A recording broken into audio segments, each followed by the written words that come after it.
주님 평화.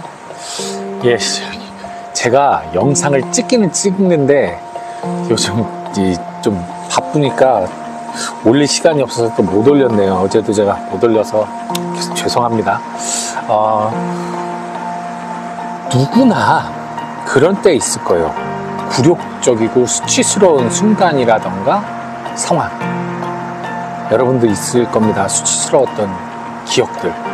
정말 쥐구멍에라도 숨고 싶었던 그런 제 썸네일 영상에 보면 불과 2년 반 전이에요.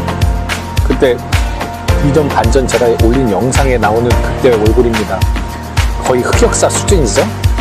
지금보다 거의 한 20kg 뚱뚱했었고 머리가 없었고 건강 상태도 안 좋아서 그런 상황에서 심리적으로도 여러 가지 어려움이 있었고 그때 그 모습입니다. 지금 보면 참 부끄럽고 창피한데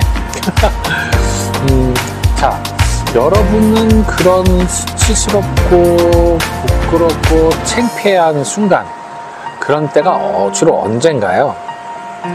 보이지 않는 어떤 것들이 수치스럽고 부끄러운 경우도 있긴 하지만 그런 경우가 많지는 않아요. 그죠? 아무도 모르는데 나 혼자 수치스럽고 나 혼자 부끄럽고 하는 경우는 드물죠. 있긴 있죠, 분명히. 내가 스스로 결심한 것을 내가 못 지키거나 했을 때 내 자신에게 수치심을 느껴요. 하지만 이 부끄러움의 종류, 특히나 부끄러움은 관계 안에서 많이 일어나죠. 비교하는 가운데서 많이 일어나는데 아무래도 어떤 드러나는 외적인 것에서 수치심이나 부끄러움이 일어나겠죠. 가장 대표적인 게 역시 아무리 뭐라고 해도 가장 대표적인 것은 외모겠죠. 외모. 사람들이 꾸미고 가꾸고 화장하고 하는 이유가 뭐겠어요? 사람들에게 잘 보이기 위해서, 멋있게 보이기 위해서, 지저분하지 않게 보이기 위해서 하는 거죠. 내가 더러운 꼴을 하고 있는데 누가 갑자기 나타났다. 예를 들어서 내가 좋아하는 어떤 썸남, 썸녀가 갑자기 집에 찾아왔는데 내가 그때 완전히 파자마 바람 혹은 잠옷 바람으로 자다 일어나서 이게 머리가 떡이 져 있는 상태인데 갑자기 왔다. 그럼 얼마나 창피하고 부끄러워요. 그죠? 그런 기본적으로 외모가 그런 경우가 많죠.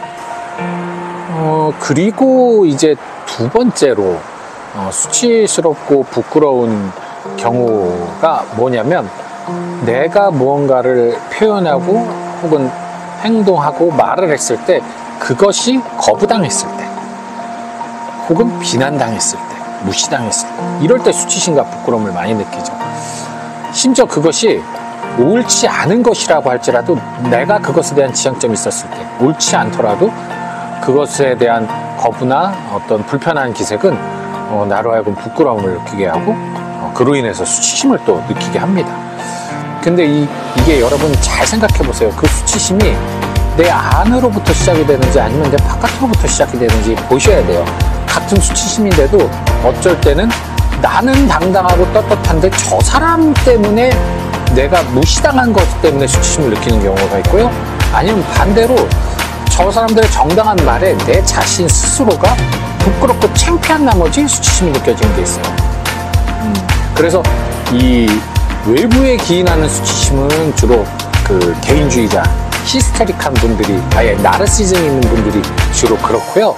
이 내부에서의 수치심은 이제 히스테릭한 분들이 이제 안쪽에서 많은 치열한 고민하는 수동적인 이 공격자들이 이제 자기 방어 안에서 수치심과 부끄러움을 느낍니다. 둘 다 좋은 모습은 아니에요. 둘 다 좋은 모습은 아니에요. 자, 그렇다면 이 수치심은 언제부터 시작되느냐? 태초부터 시작됐습니다. 우리 원조인 아담과 하와 때부터 수치심은 시작됐어요. 맨 처음에 그 수치심은 바깥으로 기인했어요. 하느님과 자기가 비교했을 때 왜 하느님보다 난 열등하지? 하느님이라는 존재를 내가 극복해야만 이 수치심에서 벗어날 수 있을 것 같아. 그래서 선악과를 하지 말라는 짓을 한 거거든요. 근데 그 이후에 자신의 처지를 깨닫는 순간 두 번째 수치심은 내가 안 되는구나. 내가 하느님과 비교할 수 없는 존재라는 그 깨달음에서 오는 수치심이에요.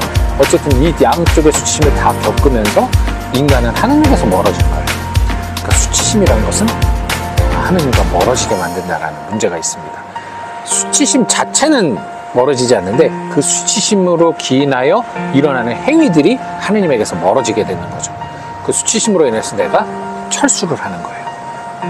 무언가로부터 철수를 하고 숨어들고 포기하는 상황들이 벌어지게 되죠. 분노하고 상처받고, 그죠? 그런데 그 수치심을 오히려 역이용해서 그 수치심이 나로 하여금 성장의 발판으로 삼다면 그 수치심은 오히려 대단히 긍정적이고 좋은 효과를 주겠죠. 자, 그렇다면 하느님은 수치심을 느낀 적이 없을까? 원칙적으로라면 하느님이 수치심을 느낄 일이 없겠죠. 하지만 하느님이 사람이라면 얘기가 달라집니다. 예수님은 수치심을 느낀 적이 있을까요? 있습니다.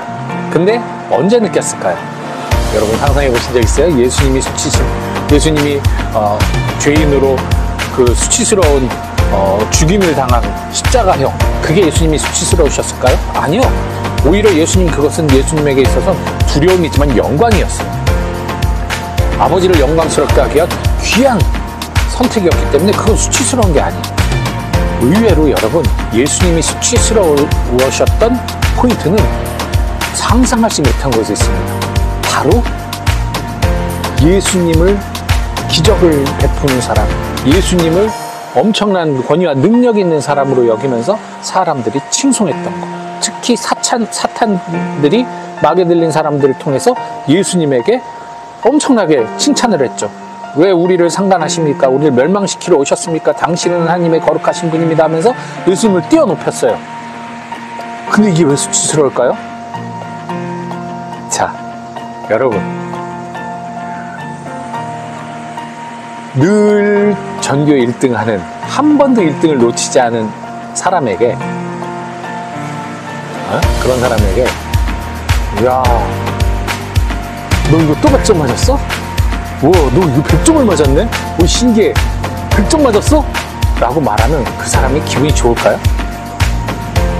100점을 맞지 않는다는 자체가 오히려 이 사람에게 수치스러운 사람이에요. 100점 맞는 게 당연하다고 생각하는 사람한테 야, 너 100점 또 맞았네? 이렇게 말하면 기분이 좋을까요? 나쁠까요? 그리고 이런 거 있죠. 자기가 되게 잘생겼다고 생각하는 사람한테 야, 너 좀 잘생겨진 것 같아. 좀 잘생겨진 것 같은데? 라고 말하면 내 입장에선 칭찬일지 모르겠지만 자기가 잘생겼다고 생각하는 사람한테는 그것이 오히려 수치스러운 거예요. 제가 너무나 좀 저렴한 예를 들었는데, 즉 하느님입니다. 기적을 베푸는 건 당연한 거예요. 이 세상을 만들었다, 멸망시킬 수 있는 게 하느님이에요. 그냥 당연한 건데 마치 그게 대단한 것인 양 지켜 세우는 그 모습이 예수님에게는 수치스러운 일입니다. 감히 하느님을 평가해? 수치스러운 거예요. 예. 근데 우리들이 하느님 그리고 예수님께 기도하면서 바라볼 때 우리는 과연 하느님을 평가하고 있느냐, 평가하고 있지 않느냐, 잘 생각해 보십시오. 우리는 과연 평가하고 있는지. 물론 하느님을 찬양하기 위해서 공의로우신 하느님, 정의의 하느님, 사랑의 하느님, 자비의 하느님, 인내의 하느님, 은총의 하느님 해요. 그거는 평가가 아니죠. 그냥 나의 느낌, 하느님에 향한 나의 마음. 우리 엄마 너무 아름답구나, 우리 엄마 너무 멋진 우리 아빠, 이렇게 하듯이. 하지만 그것이 아니라 하느님 당신은 그런 분이니까 이것을 해주셔야만 합니다. 하느님 당신은 정의의 하느님이니까 이 범죄자는 반드시 처벌해 주십시오. 심판해야 됩니다. 반드시 하느님께서는 이러셔야 됩니다. 라고 요구하는, 하느님을 단정짓고 그런 하느님이기 때문에 어떤 것을 해야 되는 존재로 만들 때 하느님은 수치스러우실 수밖에 없어요. 하느님을 수치스럽게 하는 건 뭡니까? 대죄죠. 이건 빼박 죄입니다. 그렇기 때문에 여러분, 하느님을 수치스럽게 하지 마십시오. 당연하신 그분의 자비 앞, 그 어떤 은혜 앞에서 내가 원하는 기적을 청하면서 그 기적을 들어주셔야만 하는 그러한 하느님을 자꾸만 만들어내지 마십시오. 그것은 하느님을 수치스럽게 만듭니다. 모든 것은 하느님 뜻대로 하느님께서 알아서 하십니다. 내 삶이 부족하든 뭐가 되든. 야, 이 얘기를 하면 이제 믿지 않는 분들은 뭐야 저게? 라고 하실 수 있어요. 하지만 어쩌습니까? 믿는 이들은 아는데요. 우리가 모르는 사이에 우리에게 주시는 은총이 엄청나다는 것을. 그래서 우리가 포기하지 않고 신앙생활하는 거잖아요. 여러분 가만히 생각해 보십시오. 뭔가 들어주는 거 하나도 없는 것 같은데 내가 계속 신앙생활 하는 걸까요? 단지 뭐 보이지도 않고 느껴지지도 않는 지옥이 무서워서 우리가 지금 구원 못 받을까 봐 믿는 걸까요? 아니, 만약에 그게 사실이라면 우린 천국도 믿는 거예요. 지옥을 믿는다면 오히려 우린 사실 천국 지옥은 그렇게 크게 평상시에 생각 안 하지 않습니까?